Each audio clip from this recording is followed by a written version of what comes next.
My name is David Harris, and I seek to talk about new evidence that has been found about Gellibrand and Hesse. It will be divided into two sections. A, which is the information I wish to give, and it refers to a lecture I gave in the Gellibrand Hall in 2001. I'd like to express my thanks and recognition of Aborigines that have lived in this area. I also like to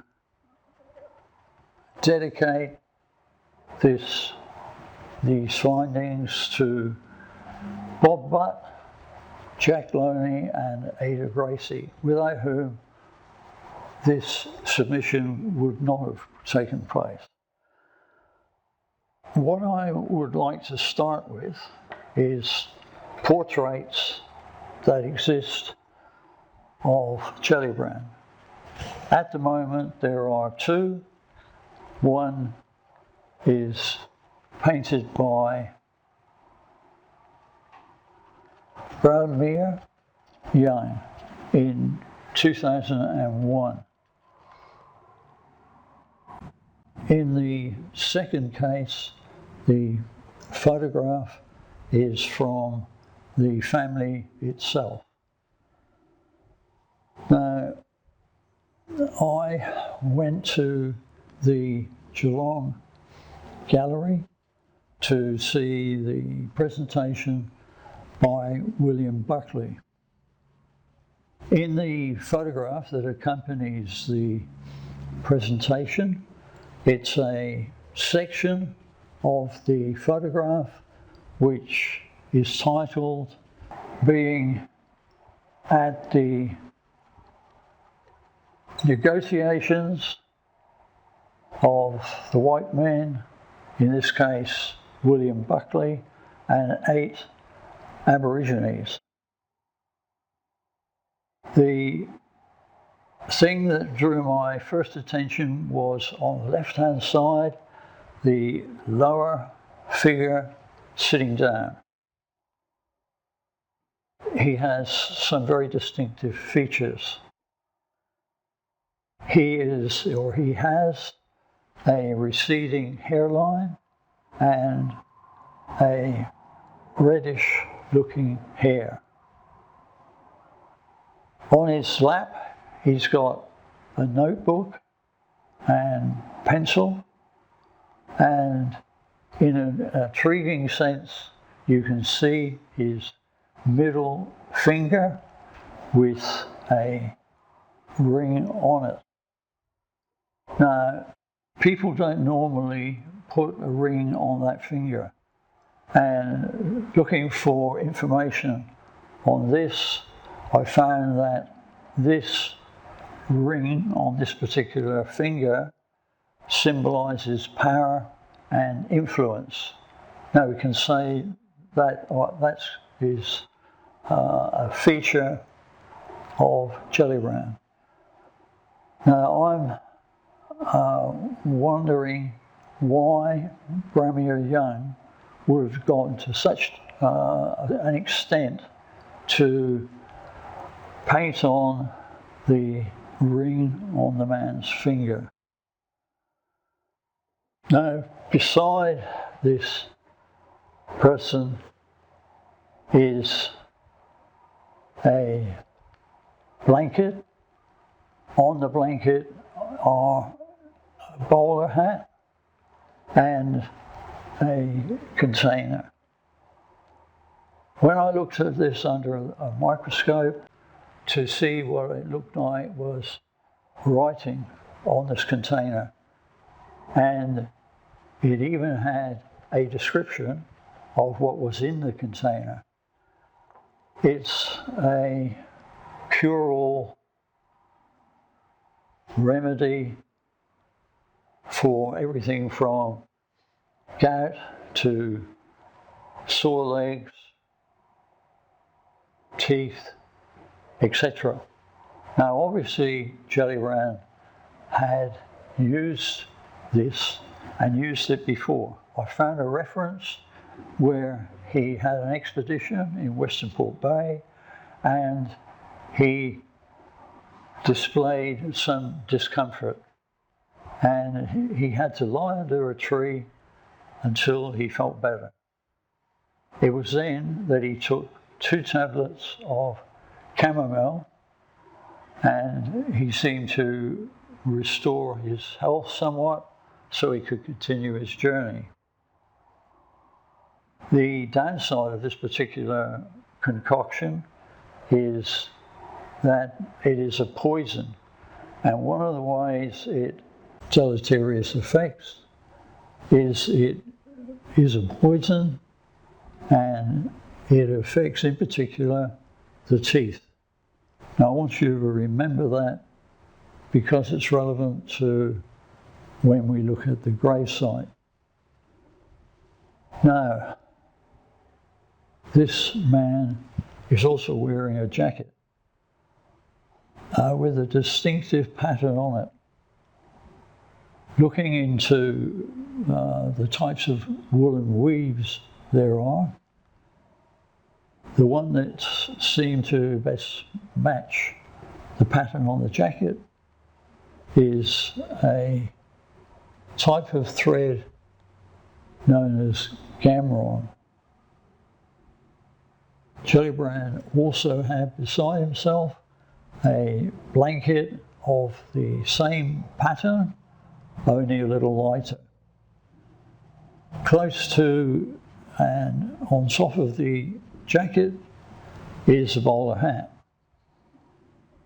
Now he seems to be looking intensely at a gathering of 8 Aborigines, and Buckley is talking to them, and we can only assume that he was translating, and we think that it may have been a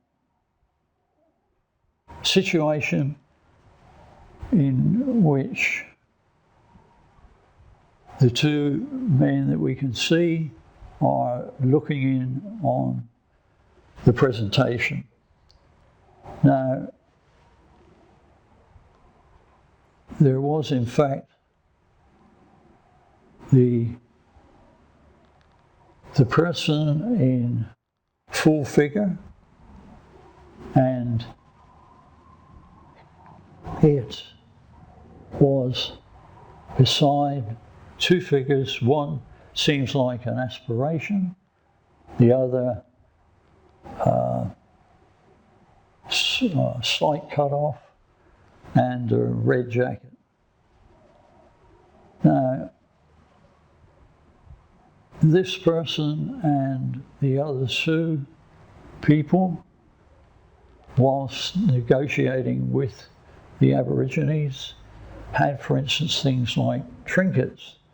Now, Batman had put ashore a few men, and 3 men were given the task of stealing what they could from the Aborigines.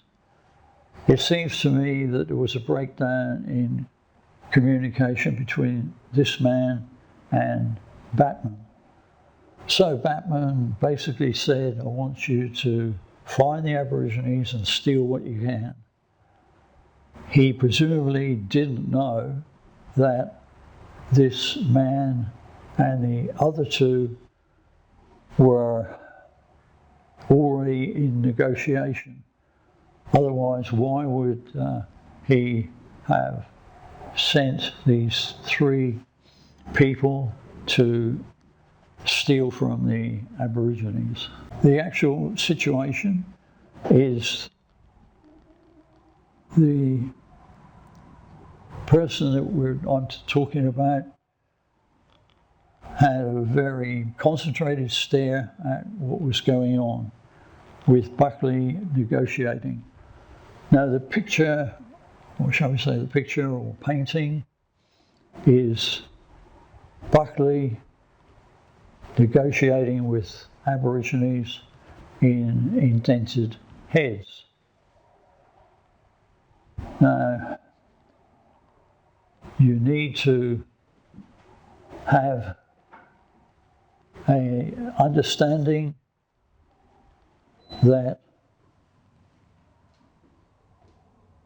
there were characteristics of the figure I'm talking about and that of Gellibrand. Another addition is there are jars just below this man's feet, and on the jars, firstly it says Gellibrand number 2, and secondly sugar, and the third container is not visible as to what was happening. Now my question is, this is of great detail, and Premier Young, 60 years later, painted this painting, and I am almost convinced we're looking at a new portrait of Gellibrand. The other thing that is of interest is that above Gellibrand is a figure in a red jacket, not looking at all like a thief, like Batman had commissioned to steal from the Aborigines, and my question and proposition that it may have been Hesse. Now if so, that's a really incredible find, because there are no images of Hesse at all. Now, whilst at the Geelong exhibition of Buckley, as I said, he had trinkets which I assume were to be given to the Aborigines in exchange for their land. Buckley is telling them what he wants to occur, and as we know, when colonists invade an area, they value things like trinkets, and this man had these trinkets. Presumably when Buckley had finished his talk with the 8 Aborigines, the man that I'm saying looks like Buckley would have distributed these trinkets to the Aborigines. I can at least say that the picture of what I think is Gellibrand may really be just a caricature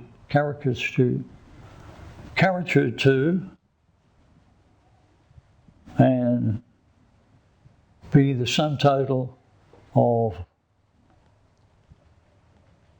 the various aspects of the painting. The second thing I want to talk about is the journey that Gellibrand and Hesse were thought to have taken. Now, no one's come up with a satisfactory answer to this. I've got to refer to my fellow researcher, Bob Butt, who I met not very long after I'd taken an interest in Gellibrand and Hesse, looking in particular at bushfires. Now, his theory about why Gellibrand and Hesse were continuing in an attempt to follow this particular stream, which they thought was the Lee River. Bob's contention is something that no one's come up with before, was that the area was experiencing severe bushfire to the extent that Ackers in the first search party and Buckley in the second both agreed they couldn't continue because of the thick scrub and the presence of bushfire. Our contention, or rather say Bob's contention, is that there is much evidence for an extreme bushfire, and to the extent that it blotted out the sun, that would be a very strong evidence situation for what was the case. And if the sun had been blotted out, which is quite common in this area, which is a bushfire area. Also of interest to us is why Ackers and Buckley had advised their search parties to return back to Swanson Station, because the combination of fierce bushfire and heavy scrub was too much for the search parties to handle. My question is, being as Buckley was an associate, or you might even say a friend of Gellibrand, why didn't they continue when they had found the footprints? Why didn't they continue into the scrub? Because Gellibrand and Hesse were thought to have gone through the dangers of a bushfire and the problem of dense scrub. Now, the thought is that Gellibrand and Hesse was given the impression they'd hobbled their horses when they arrived at a spot that was good for a camp,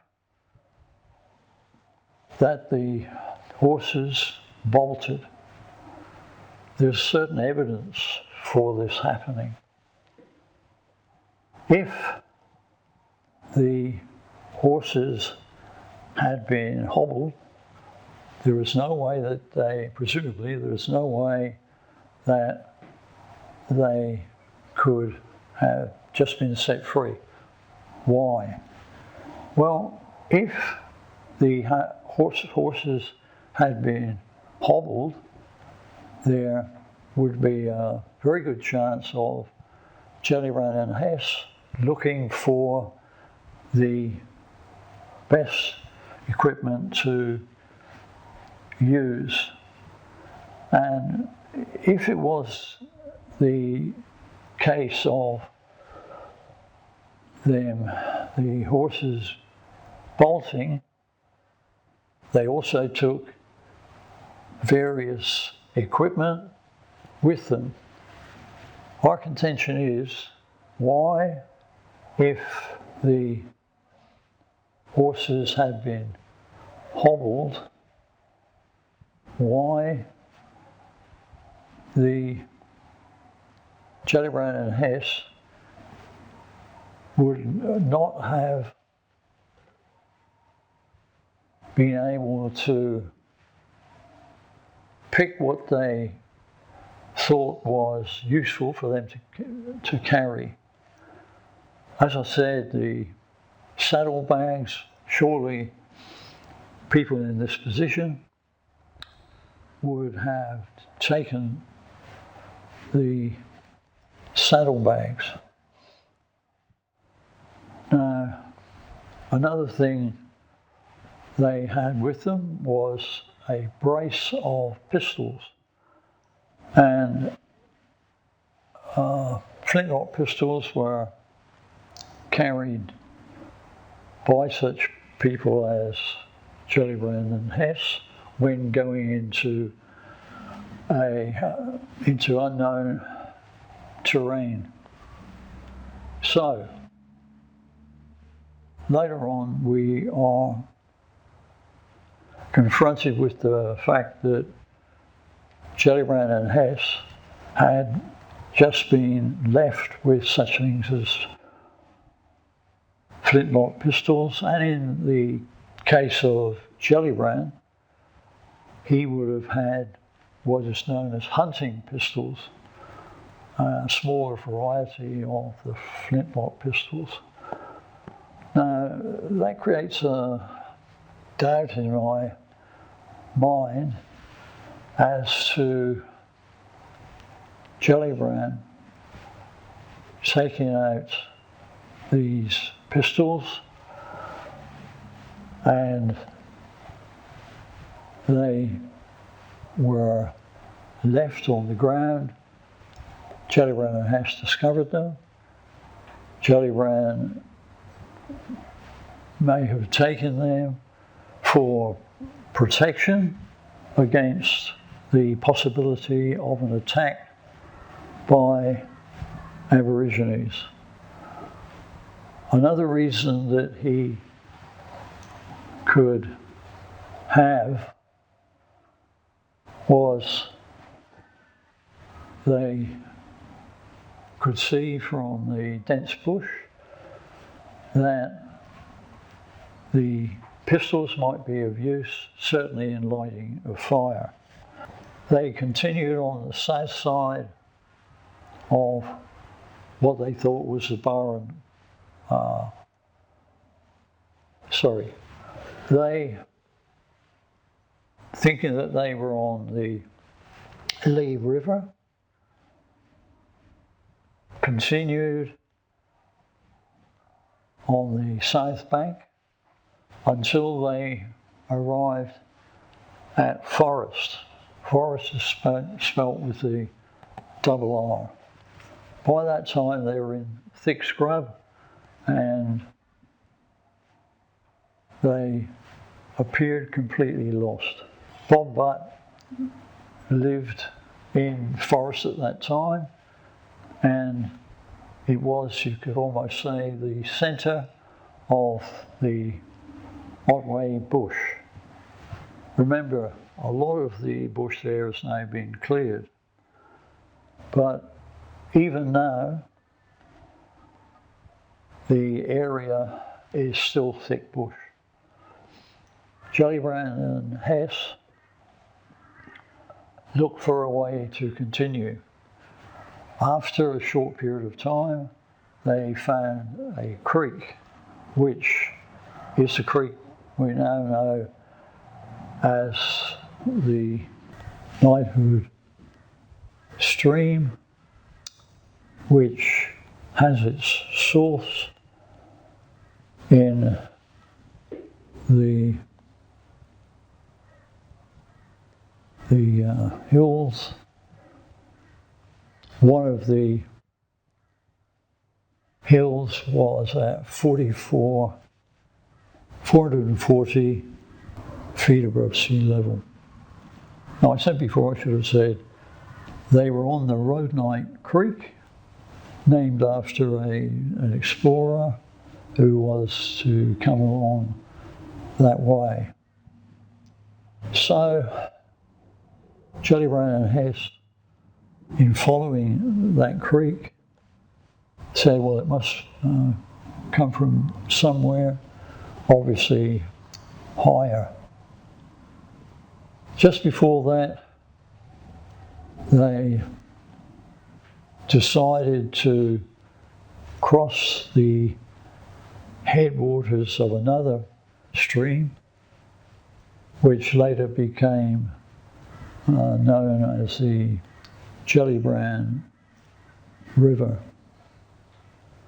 Now, the not surprising, or you could say surprising thing is there are so many references to Gellibrand and Hesse and places named directly names of Gellibrand, and the one we feel that they may have crossed on is the Gellibrand crossing.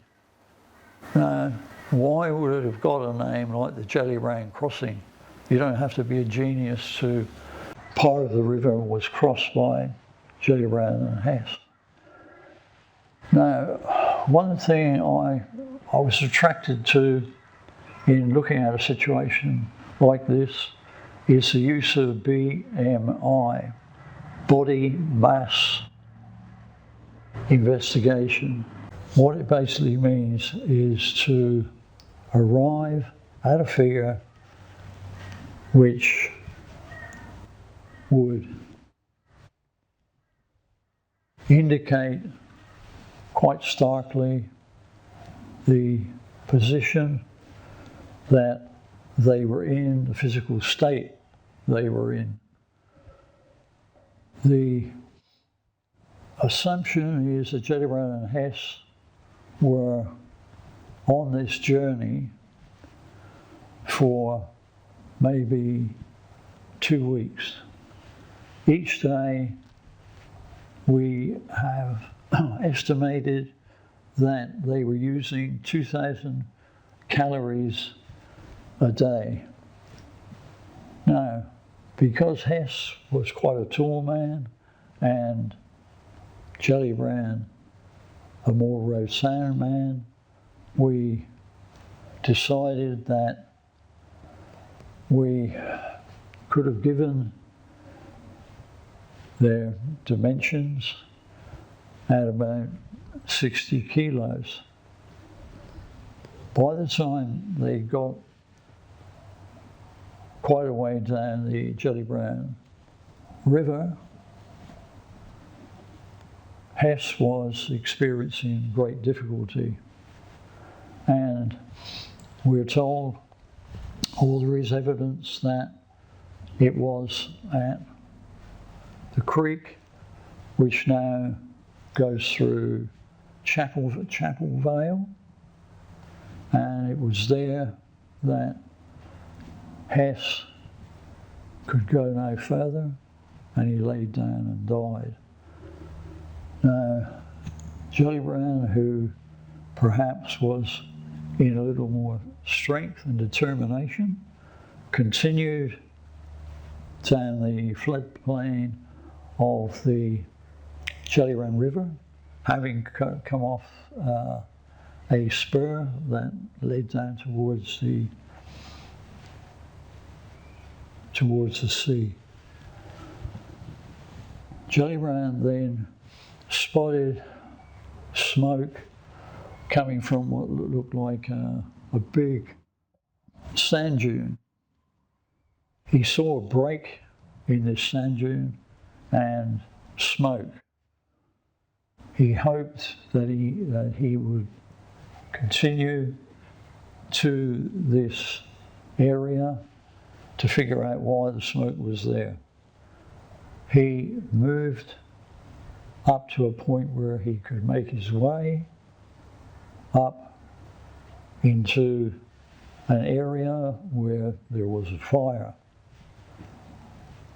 He basically had reached the point of the figure 15, which in this index, body mass index, he was at death's door. He had come some 60 kilometers and he was still basically alive, but alive he was, which is a phenomenal effort. The people who were at this point where the fire led Gellibrand up to what he eventually found, and that was a group of Aborigines with a fire. He then let out his famous call from Western Port Bay, which was the cooey, and the Aborigines were very surprised by this because they hadn't heard anything like this before. I now come to the grave. Now, many researchers and people that have got some interest in Gellibrand and Hesse put the grave as almost being the number one interest. So what I'm going to do is leave those indicators, leave them aside, and just deal with what I consider is new evidence.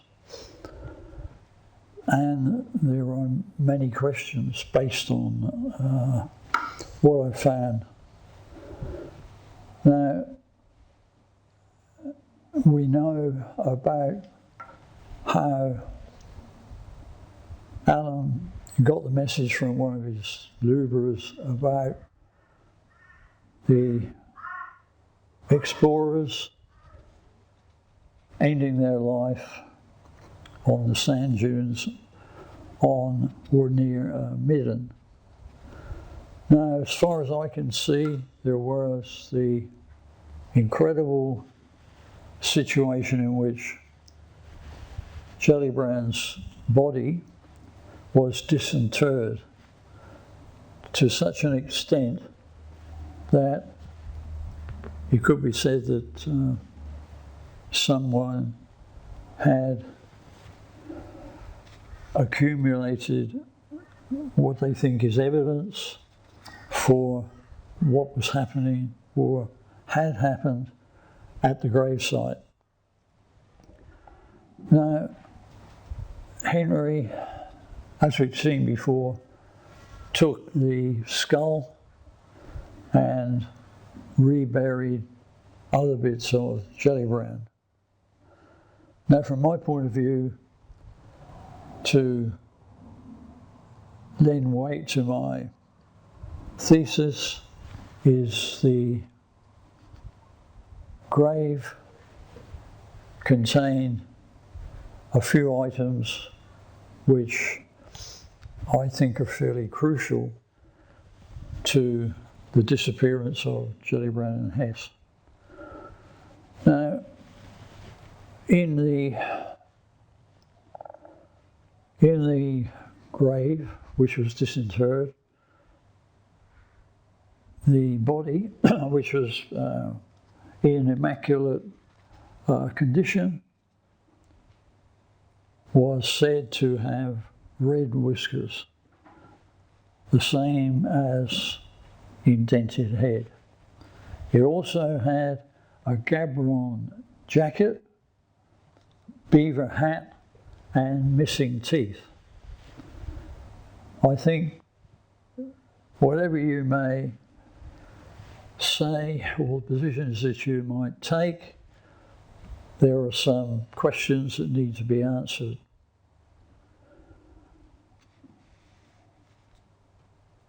In my calculation, there was evidence of the lubra, Henry, Tom, Gibson, Dennis, McCleary, and Latrobe, and Pym. Now, that's a pretty big group to have visited this gravesite, and there is a study of each of these people's reaction to what they found. Now, a common thread is what I found and it reads almost exclusively and refers to Tom Gellibrand, that there was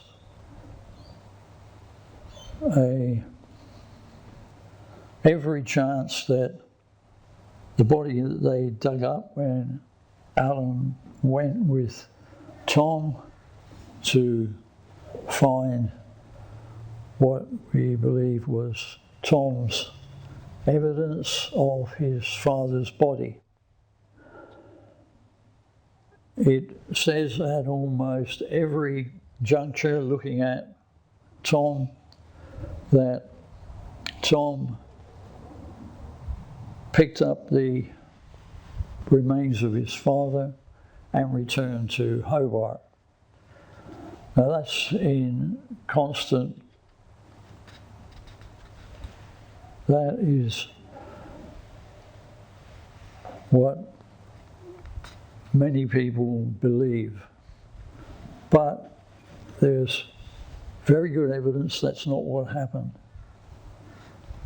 As far as we know, Tom left it with Alan to have the body, skeleton, couriered to Hobart.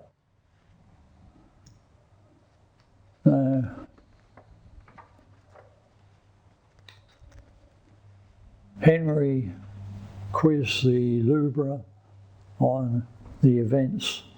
Now, as far as the grave is concerned, most people who read about Gellibrand and Hesse have various thoughts on what happened at the grave site. It's enough to say there was almost like a queue at the grave site with variously disguised and at various junctures to be the Libra, Pym, Henry, Gibson, Dennis, Latrobe, and McCleary. They're all registered as being part of the queue for the look at the graves and to even dig up what everybody now thought was Gellibrand's body without the skull.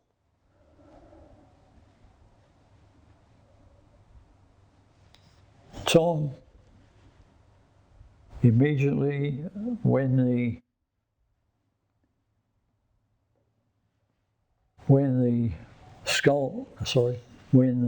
skeleton had been disinterred, he, with untold haste, described by Gibson, put them in a bag and off he went. Gibson also relates the story of Tom involved in this unseemly haste, and he also saw the situation in which Tom was handsomely, as it's called, handsomely paid Alan for what he thought was Alan's expenses. Now, Gibson, whose land the supposed grave of Gellibrand was laid to rest.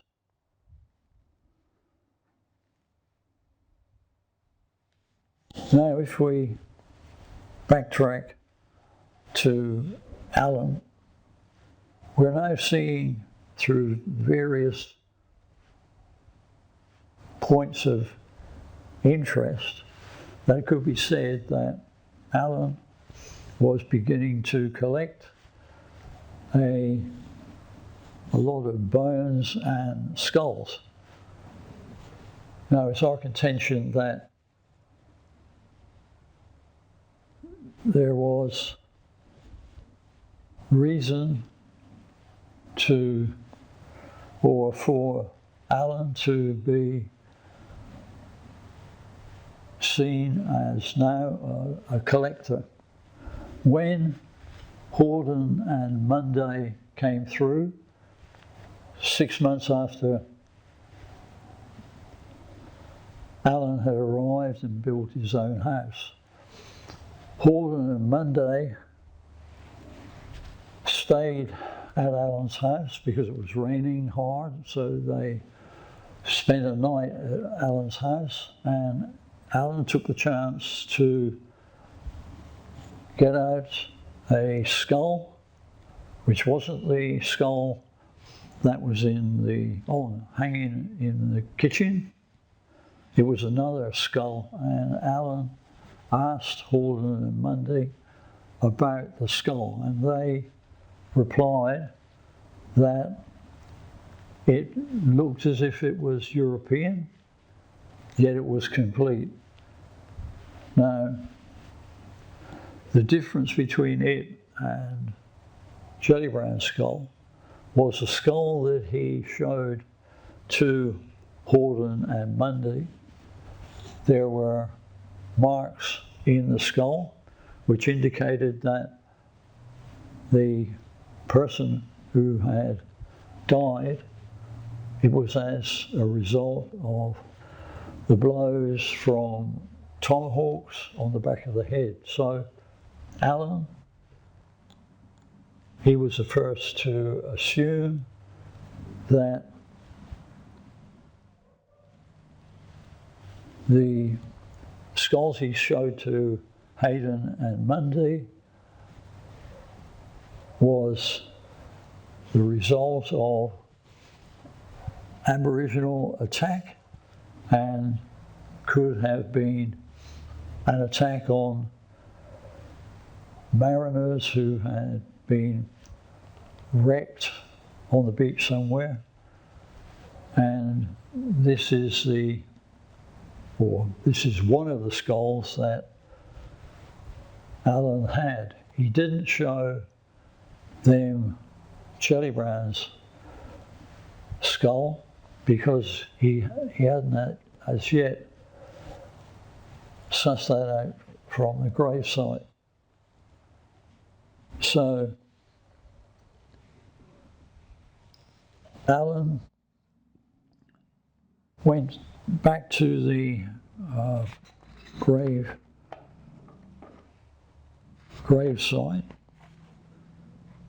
and investigated the story that his lubra had related to him, and in various times there are stories about each of the people that I've mentioned. But with the circumstantial evidence that it was Gellibrand's body found in the grave, there was his possessions, which also intimated that Alan had found the grave. The next piece of information is what astounded me when I came across it, and it's the shipping news, and it involves Tom having a return trip from Hobart in the Shamrock. He arrived in March the 16th of 47, and that is from the Melbourne Argus edition, date March the 19th, 1847. And on board the Shamrock was a passenger, Gellibrand. On the 18th of March, to everybody's surprise and myself, another vessel arrived on the 18th of March, and which arrived at Melbourne from Portland Bay. Aboard was Mr. Allen. That's with the reference, Argus, March the 18th, 1847. And the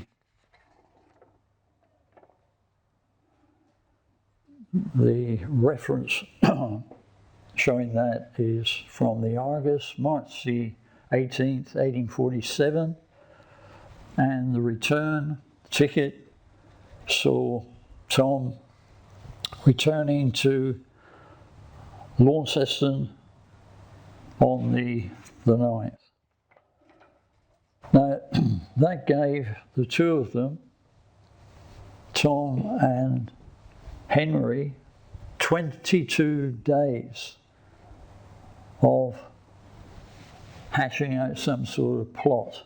Now, you could say that Alan and Tom went to a town which had a population of about 700 at that time, and in 22 days they never met. This is fanciful. And why did they meet? What was going on? 22 days is a long time to work something out. They were in a position where a number of features had happened.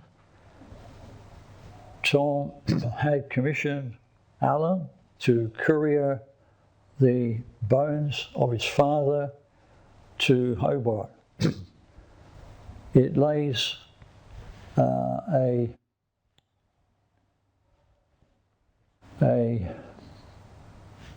good evidence that Tom and Alan had been involved in the handling of Gellibrand's bones, if indeed they were, and for Tom to receive them and the family in Hobart. Now,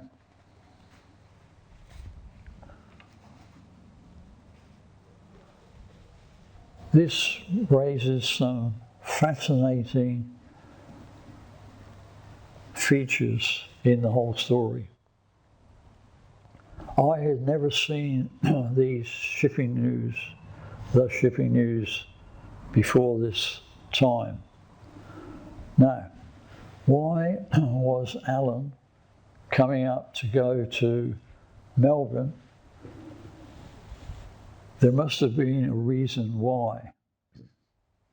What is that likely to be? I think the circumstances are bizarre.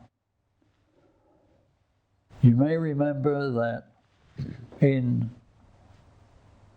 1847, the supposed bones of Gellibrand were couriered to Hobart, and a number of questions are associated with this. Where were the bones in the reading in the cedar boxes that Tom had brought with him?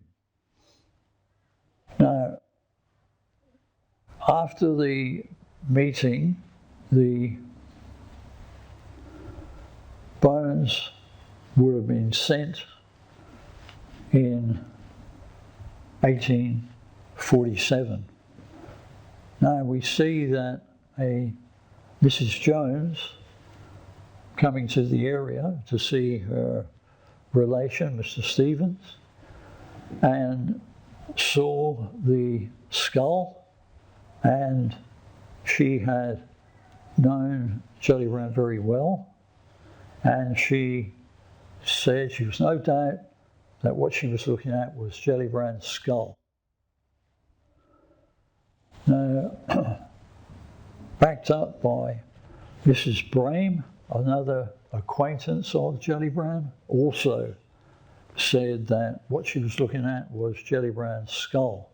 The question is, where was the box with Gellibrand in it?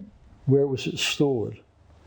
Now we have the amazing fact, it seems, that the bones of Gellibrand in a box was on the veranda of Mr. Stevens.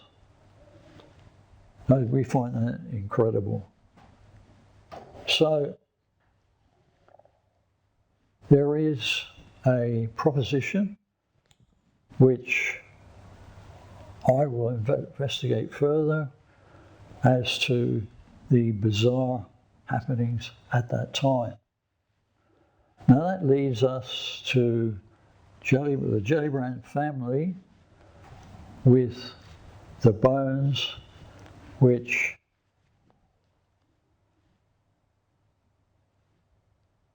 were identified by Tom and Henry Allen at the gravesite. So on opening the box, everyone came to the conclusion that Bedford also was that this was not the skeletons of Joseph Tice, because the skeleton seemed too tall. So just a little later, about 6 months later, a second skeleton arrived. Again, it was checked out by Bedford, and just like the first part of the autopsy, he again said this skeleton was too tall. It had been labelled as Hesse. So we have a situation in which Bedford, a doctor skilled in autopsy, had said at various occasions that the evidence was inconclusive about identifying both of the skeletons and skulls. Now, Joseph Tice, his wife, Isabella, was also convinced that it was the bones of her husband. Now, what I can't figure out is the bones that were packed in a box by Alan and Tom before Tom left. When the Gellibrand family in Hobart opened their little present, there was a feeling that the teeth and the skull were inconclusive in their evidence. What must he have been doing? He opened the box, which he and Alan had filled with Gellibrand's skeleton and skull.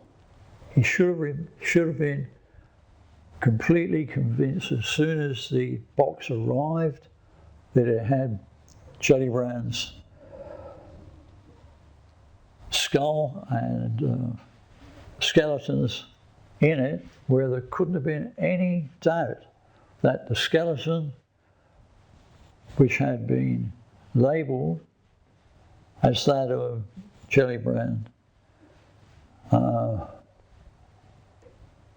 and should have been instantly recognised by Tom, was some sort of plan emerging which had started in Melbourne or in those 22 days. Because all the evidence was there in this box that made it inconclusive as to whose skeleton it was. Now I say, Tom, you can't expect anybody to believe that you couldn't identify the broken tooth, 3 missing molars, and the rest of the body. And how could it develop in such a way that the bones and skull were inconclusive? And this was the position of Bedford.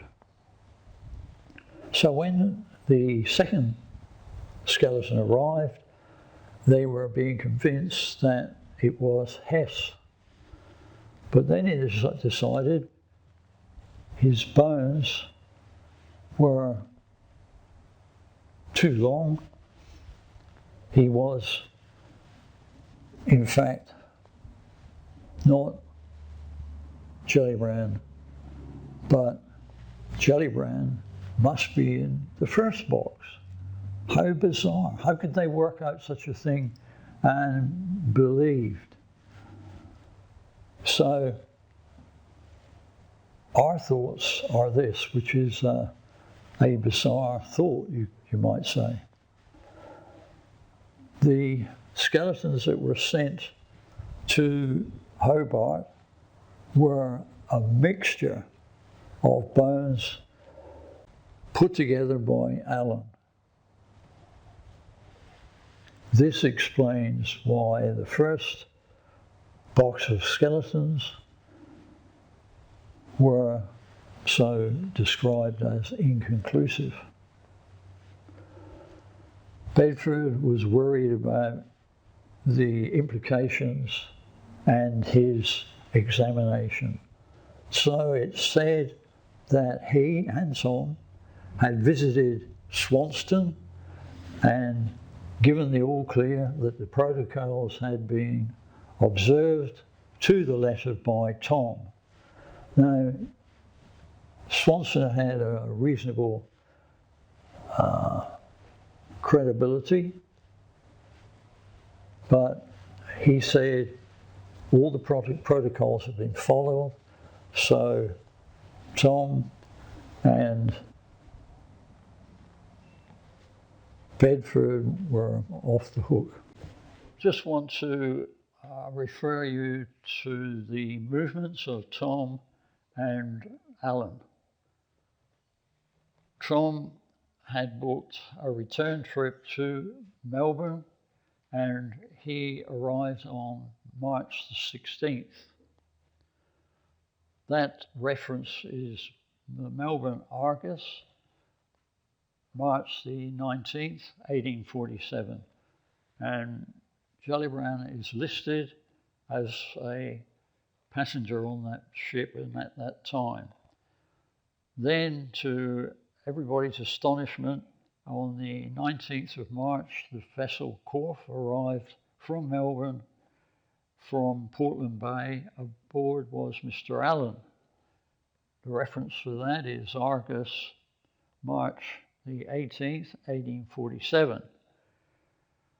Now, the Shamrock returned to Launceston, Melbourne, the 8th,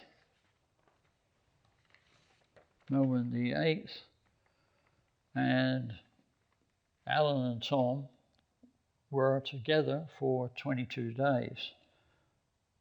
Some of the questions that we've got were, where were the bones at that time? And how did Brame and Mrs. Jones and Boyden inspect them? Was it Stevens's back porch, as we've been led to before? Okay, now we have a situation where we've got the central character as Allen, and the importance of the skull. Now, as far as we can work out, the skull was not shipped along with the rest of the bones heading for Hobart to the Gellibrand family. We have that Brain and Mrs. Jones had seen the skeleton and positively identify it. Now, we have the problem that the skeleton of Joseph Tice Gellibrand was, after the ship got into Hobart, the bones and possibly the skull were with the Gellibrand family, and they appointed a Dr. Bedford to take the job of the autopsy. So he did this, and 5 of the Gellibrand family were at the autopsy, and an incredible position is when we see or hear that Isabella identified it right away as being her husband. The other 4 Gellibrand family were not convinced. And as it also appears, Dr. Bedford wasn't convinced. In the literature, it said that there was some problem with the makeup of supposedly Joseph Tice Gellibrand. Now, this seems bizarre in the way that Gellibrand's wife, Isabella, had looked at the skull and the body generally and decided that it was her husband. The thing that is a problem for us was the skull of Gellibrand contained the evidence, which was the cracked teeth at front, 3 molars missing, and the cracked tooth. Now, that would be enough for all of the people there to be satisfied that that was the skull of Gellibrand. Now, 6 months afterwards, another skeleton arrived, and they inspected that and were of the opinion that the skeleton posed a situation where it was on the tall side. But the thing that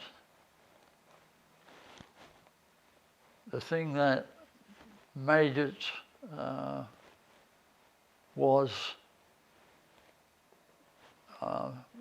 obvious factors such as the state of the skull, and we assume that Tom and Henry Allen, having identified the skeleton and the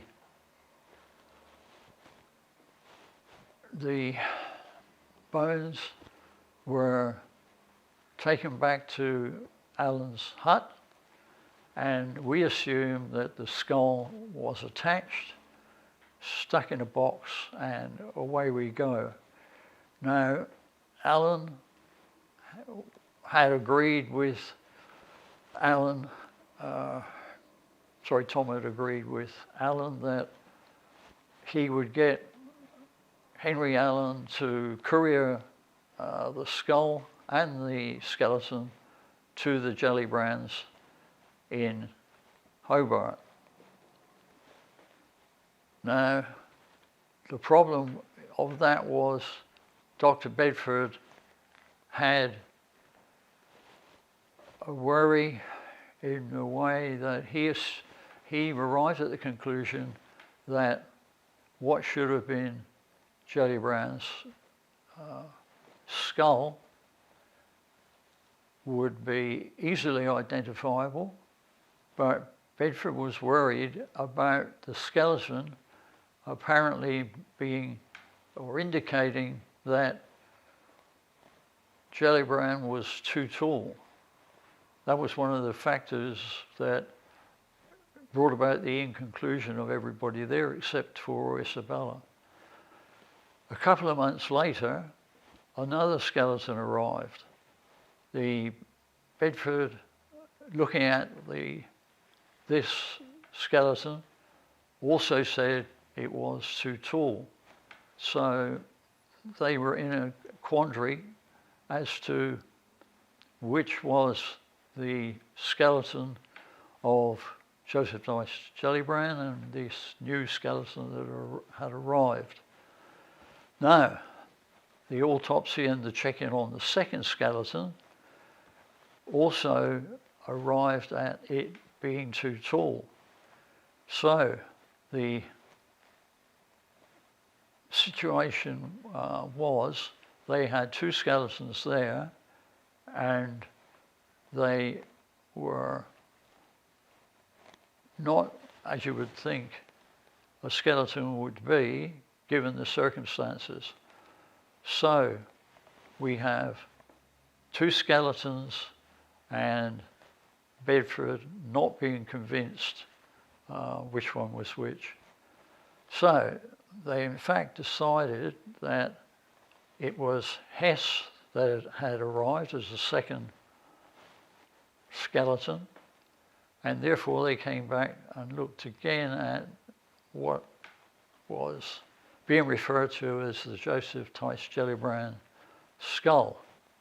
And they all then came to agreement that the first skeleton was of Joseph Dyce Gellibrand. Now, when we look at that, that is certainly bizarre. If you look at the situation, Gellibrand so-called arrived and inspected,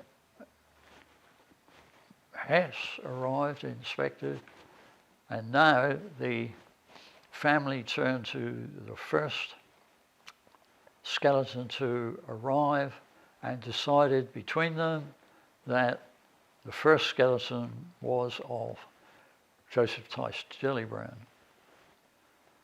Now, Dr. Bedford was, he talked about the skeleton, the first one arriving. He was not convinced that it was Gellibrand.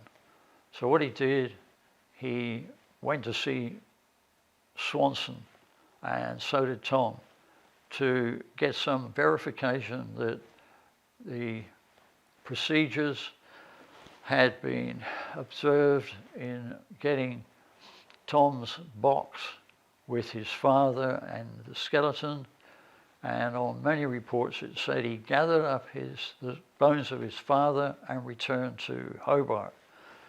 Now, when the box was opened, I'm assuming that the skull was identifiable with 2 or 3 characteristics which made it the only way they should have made the decision was that the first skeleton was Joseph Dyce Gellibrand. Now we move to the answer of Swanson to this dilemma, and he was so-called with a good reputation, and he said the protocols had been followed. But one thing we should know is that Swanson lived just over the fence to the Gellibrand family, and it's not a long shot to say that Swanson would have gone along with Bedford's assessment of the two skulls, and everybody was satisfied for a while. Now, the skeleton is key to all of this happening. On the mainland, Mrs. Jones and Mrs. Brame, and also possibly Mr. Bolden, had seen the skull on the mainland. Now, the skull on the mainland, if it was Joseph Tice, what skeleton was in the first box that had been delivered to Hobart? There wasn't any answer to that. But one instance once that Mrs. Jones identified the skull in 1748, and it was 48, and yet the skull had been transported to Hobart in 1847. Now, that can only mean one thing. If the three people had identified the skull as Gellibrand's, then there must have been some strange reason why Tom, when they opened the box, were skeptical of whether it was Joseph Tice Gellibrand. Now, that doesn't gel with Tom examining his father's skeleton on the gravesite and saying in quick fashion that it was the bones of his father, and as I've said before, it said he picked up his father's bones and returned to Hobart. We also know on the day that this happened, Gibson says that he saw this situation with Tom, with now his box with the skeleton in it, and he is of the opinion that Tom was in a hurry to get the whole thing going and get the skeleton probably back to his house, because that's where the skull was. So the skull went in with the rest of the bones. Now, to get them couriered to Hobart, Alan would have to store the skeleton along with the skull before the strangest of things had happened. I've already mentioned that Tom was going back to Melbourne to catch up his trip to the Shamrock. It was then, as you know, that Alan arrived in the ship, the Corfe, 2 days after Thomas Gellibrand had got into Melbourne. And with an estimation of 700 people in Melbourne at that time, with 22 days to solve this riddle, and we say the plan that they made, which would bear fruit when the skulls and the skeleton were sent to Hobart. Now, I haven't mentioned Heb much at this stage because I'm not a great Heb fan, but he says that the skull and the bones were sent on the vessel Sylvania. He's got that wrong. It was Agenoria. I've seen through this whole situation that Heb is no use if we want to find the facts about whatever. Lloyd was too loose with the truth, and Russell mixed up the two stories, one of Gellibrand and Hesse disappearing near Lake Colac, and of course the one that we're examining based on Henry Allen.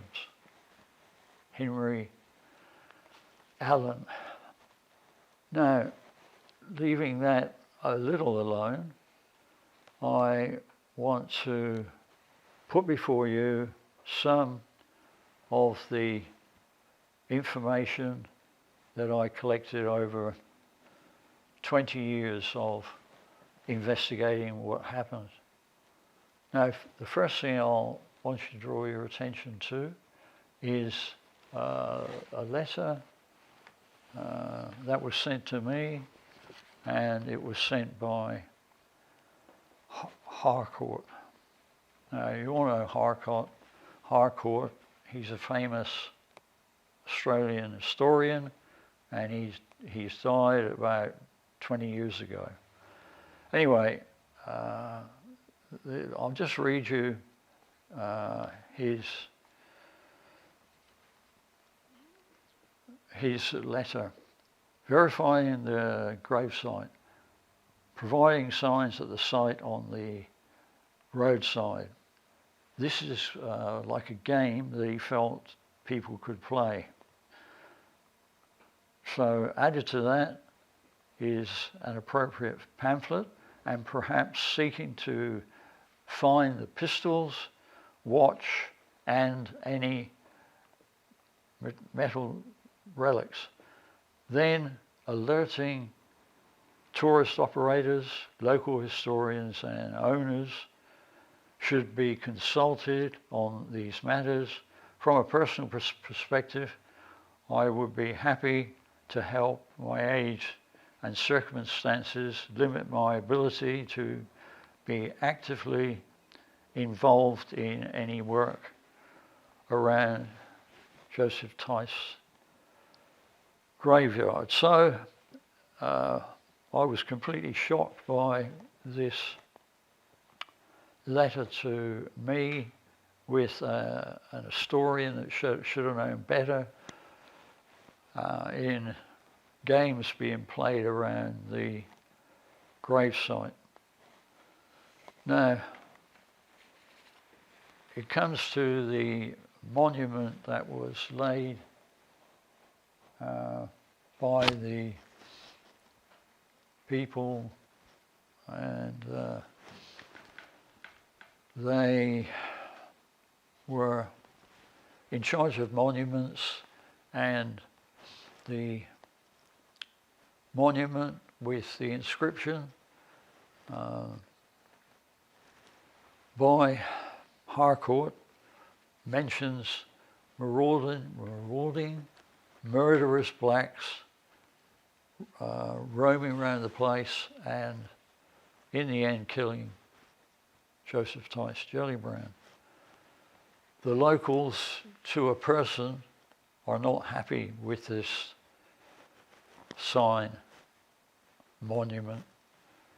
It is the opposite of being inclusive, and it shows no respect or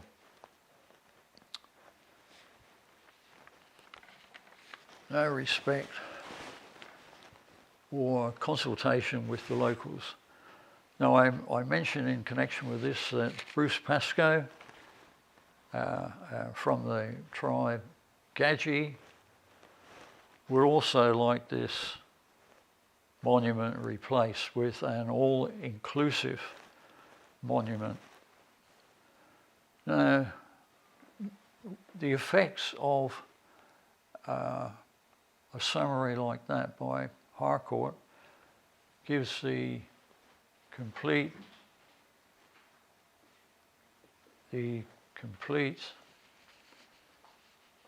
absence of any Aboriginal Aboriginal input into something like this monument. If he's going to talk about the killing of one man, perhaps you can explain to me how Smythe, a employee of what is now the Colac Shire, you might almost say he sought permission from Captain Foster Foynes to go into the area to check things out. But what he did was he went into the area, and we think he took revenge from, or say he took revenge for the killing of Gellibrand. But he killed the last Aborigine in this area around the Princetown, and 20 people are supposed to have been killed. Nothing related to that on the Harcourt monument. Now, the other thing that happened was that Harcourt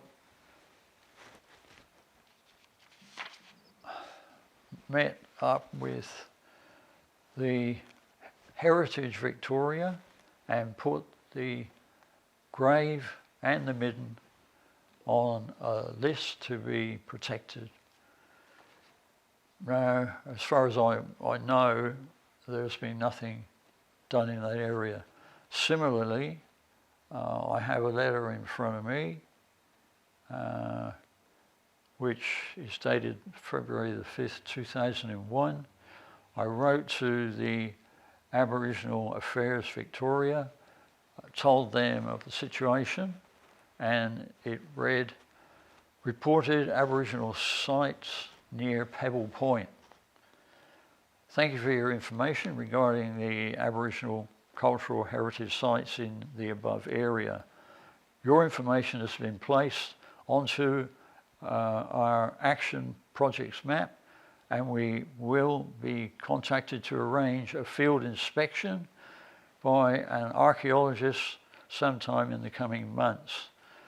Now, it is my information that there is but one Aboriginal archaeologist in the whole of Victoria. So, to my knowledge, there has been no excavation or any work done around the gravesite. I get another message from Harcourt which reads, here is a copy of our cover note to Heritage Victoria. We will keep you we'll keep you in the picture. So I was less than happy with the results of that. Now, what I'd like to read you is another personal letter from Joseph Types Gellibrand's wife, Isabella, and it reads, Sir, we have to acknowledge your communication with reference to the payment of the sum assured on the life J.T. Gellibrand, in which you request to be informed, in quotes, whether any further intelligence has been received to this period respecting Mr. Gellibrand's fate or anything that transpired to their discredit on the general opinion that this gentleman has perished by the hands of the natives at Port Phillip. In reply, we beg to advise you that not any of the slightest information, but such as has tended to confirm this melancholy fact, has up until this moment reached us, nor have we, unhappily, the least reason to doubt the certainty of his death. Now, that's dated July the 3rd, 1838. That's the year after Gellibrand, so-called, was killed on or near the Midden. Now, what I'd also, and we're going to end soon, is to refer you to a copy, a card from a Jeannie Genders who lived in Tasmania. One day, this elderly lady arrived at my farm in Victoria, in Bamborough, and we got chatting, and she had heard about my research and wanted to give me as much information as possible. I was standing there with drop jewels as she listed what she had in her possession. She had a pen or pencil, conform, where you keep your writing implements. Also a pair of candlesticks, silver, and a plate, and also a barometer. When I was living in Bamborough on a farm, we had some visitors, and they were from the from the Genders family, or actually her husband and herself. She had heard that I was doing this research on Joseph Tice Gellibrand, and she wanted to help. She, in particular, mentioned some of the artifacts that were given to her by her ancestors of Isabella, a writing Cambodian, I think that's how you pronounce it, which I know is in the Tasmanian Museum. Also, she had 2 silver candlesticks, a plate, silver again, and the one item that I tried to track down that was in her possession in Tasmania, and it was a Saratoga trunk. Now, they are this wide, this deep, and they were used by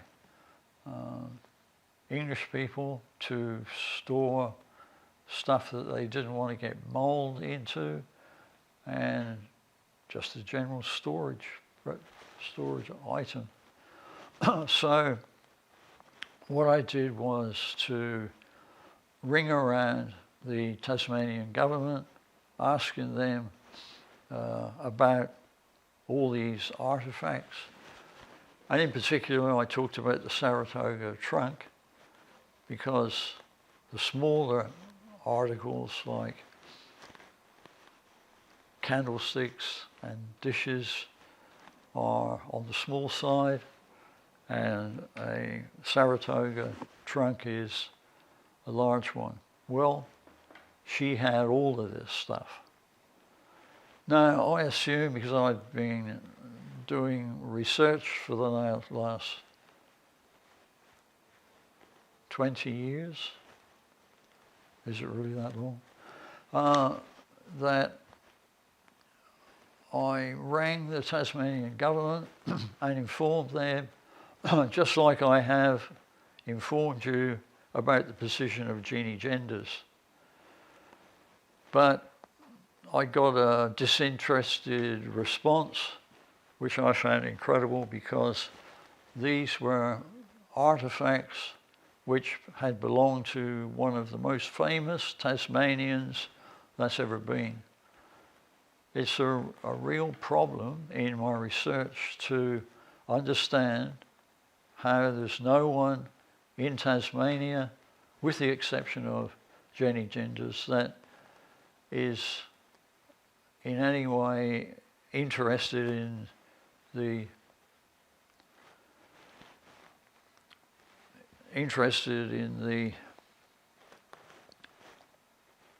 card that I've read to you. Now, I seem to remember that Jeannie Genders said that there was a chance that the Saratoga trunk would be exported to the UK, and it would go into the hands of an old spinster. So we have two possible interception points: leaving Tasmania and arriving in the UK. But I've drawn a blank on that. So Jeannie Genders had a keen interest in not only her forebears, but the items that she had, and also some items that her sister had also come into. So she was the best lead on the things that Gellibrand had accumulated, but certainly the government wasn't. Now, we are left with the conundrum, which I have researched, and I've come to much the same conclusion as some of the more intense researchers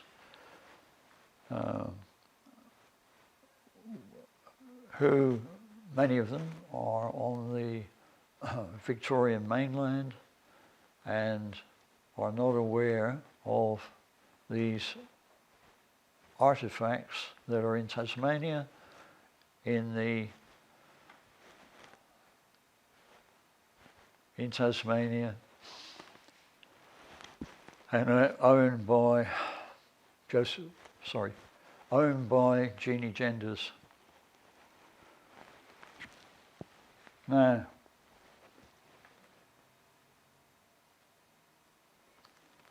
as regards the two important places, you might say, as domiciles, the midden, quite a large midden, and you'll see it on the postcards that I have included in this report.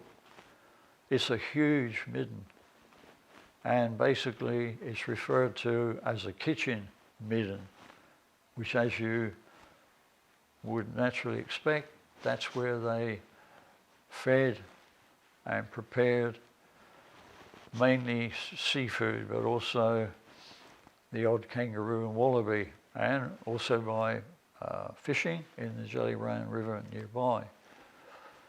Now, it's a striking location in that it is on the top of a very large sand dune which towers above the floodplain of the Gellibrand River.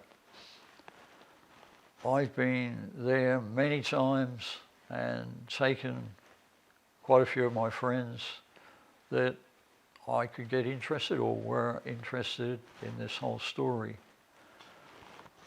Standing on the kitchen midden, you get a 360-degree view from the midden. As I said also, there is a food source there,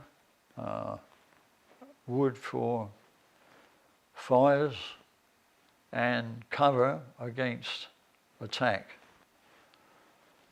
Pebble Point is directly down from the midden, and it contains in particular flint and also agate.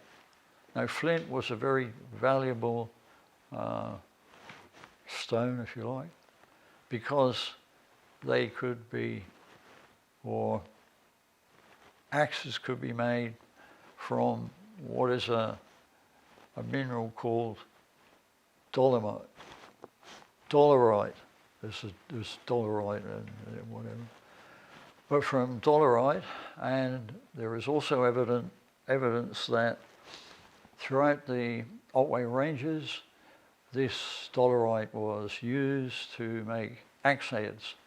And from Bruce Pascoe,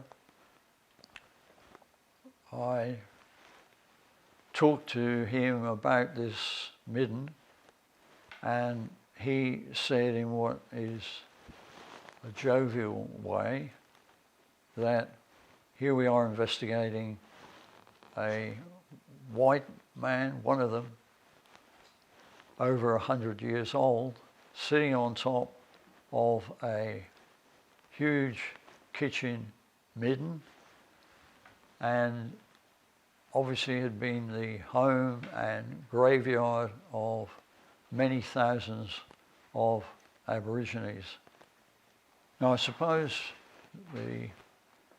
there are two major factors in the research that I found.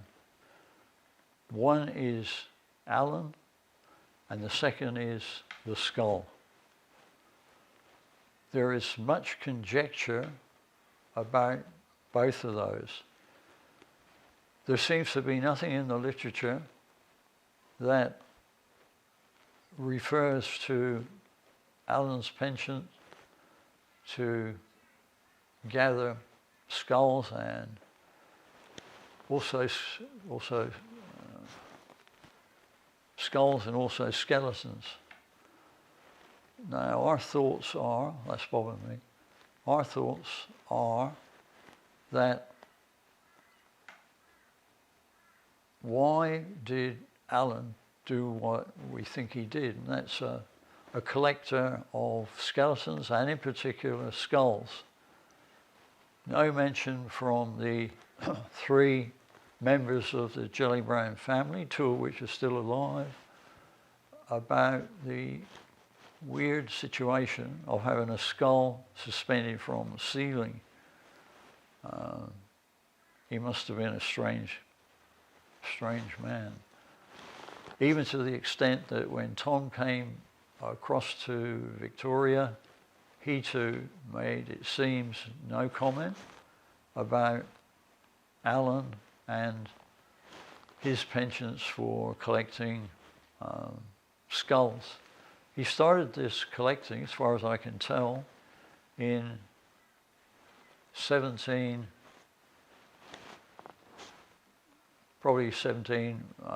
and late 30s.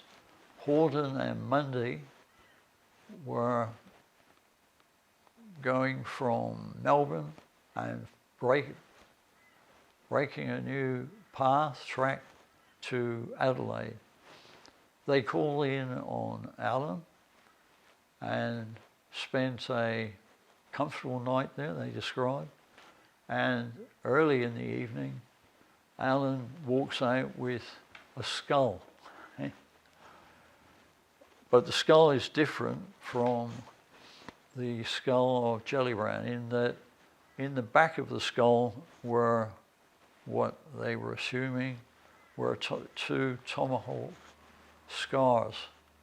So the assumption is that the person's skull was as a result of possibly the Pan-York tribe finding him and killing him, because they had a similar motto to what we talk about. Any person coming into our territory would suffer from the wrath of the Pan-York tribe. We know that they were slightly warlike because they were the tribe that was said to have killed Tice Gellibrand.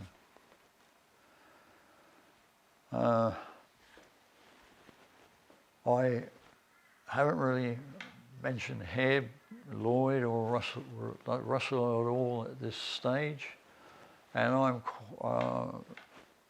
quite scathing of the observations of Hebb, Lloyd, and Russell. We have, for instance, Hebb unbelievably taken the information from Lloyd about two skeletons being found on the Aboriginal midden. Lloyd, the Lloyd family were accused of being a bit loose with the truth. So the two skeletons that Lloyd talks about, he got from a couple of what he looks like trustworthy Aborigines. So that's where he got his information from. Hebb was having little respect for Lloyd. Their main point of contention was Lloyd saying there were two bodies in the midden or on the midden, and Hebb talking about just having one there, and Russell mixing up the two stories. So this makes it hard for historians sometimes to work out what happened and where. Now, this is obviously important in the study of Gellibrand and Hesse, the various stories that are connected to both of them. We're still at the point where we cannot make an educated guess of what happened. What we do know is that two Aborigines and three white men ended up in Tasmania. We have the bizarre situation in that Alan said that he sent a skull to his friend in Tasmania. Now, how you can get away with something like that without any investigation, maybe it's just a sign of the times. But could Alan have been in the situation of being able to make a few dollars out of selling Gellibrand's skull? You'd think that if it came to our times, a skull can still survive, or it could be broken, lost, or whatever might be the end of the mystery, you can say. My view is that two skeletons, Gellibrand and Hesse, were examined, and the family, 5 of them, were willing to accept that the first skeleton they received was Joseph Tice. Now, if that's their conclusion, I want to know what skulls were sent to Alan's friend in Tasmania, and what happened to the skull and skeleton of what the Gellibrands were promoting. Where has it gone? Now, being down in the South Arm, where the Gellibrands' property was, there, with all to see, is the vault built by William Gellibrand. He's in the vault, and also there's a Joseph Tice Gellibrand in the vault. But sorry everybody, it's Gellibrand's son that ended up in the vault. Now again, our theory is that despite 5 of Gellibrand's family saying they believe that the skeleton and the skull was not a firm conviction. Now, my contention is, to answer the question of where Joseph Tice is, you've got 200 acres and you've got a conundrum. Like, we're not too sure if Joseph Tice Gellibrand is the one in the box that we've got, because, and also, if there was a vault there, and it was built almost at exactly the same time that Gellibrand and Hesse disappeared. So, if you want the answer to this question, I certainly do, I'd take a special sounding device and go all over Derwent Park, and I can't help but think you'll find it. And so we'll close a chapter, an intriguing chapter of Victorian history. Now the last thing is, this will go on the web, and if you're interested, you'll be able to reach me, and I want to put my information with someone or a group of people that can use it, further investigate it, and get some joy out of following the track and making some conclusions which I have made over 12 years. Thank you.